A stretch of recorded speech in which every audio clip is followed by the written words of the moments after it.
Il y a un texte de Ionesco, ce grand dramaturge,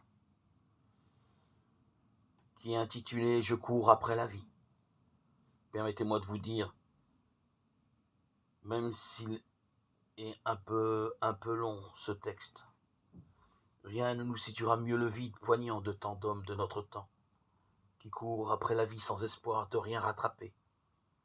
La misère de tant d'hommes, véritables miséreux du monde, même s'ils sont en apparence puissants, tournant comme des cosmonautes égarés dans l'espace, jusqu'à épuisement de leur oxygène. Les satisfactions que je cherchais pour combler une vie, un vide, une nostalgie, et que j'ai obtenues ont réussi parfois même, mais si peu à masquer le malaise existentiel que je vivais. Elles m'ont distrait, mais elles ne peuvent plus le faire. Les douleurs, chagrins, échecs m'ont semblé toujours plus vrais que les rencontres ou le plaisir. J'ai toujours essayé de vivre, mais je suis toujours passé à côté de la vie. Je crois que c'est ce que ressentent la plupart des hommes.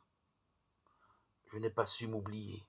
Pour m'oublier, il faut oublier non seulement ma propre mort, mais oublier que ceux que l'on aime meurent et que le monde a une fin.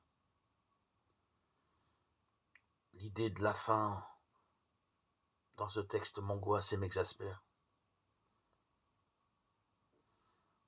Je n'étais vraiment heureux que saoul, dit-il. Hélas, l'alcool tue la mémoire et je n'ai gardé que des souvenirs brumeux de mes euphories. La vie est malheur. Cela ne m'empêche pas de préférer la vie à la mort, exister à ne pas exister, car je ne suis pas sûr d'être une fois que je n'existerai plus.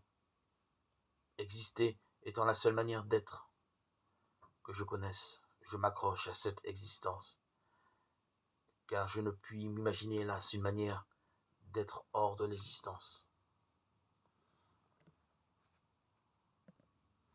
Il y a l'âge d'or, c'est l'âge de l'enfance, de l'ignorance.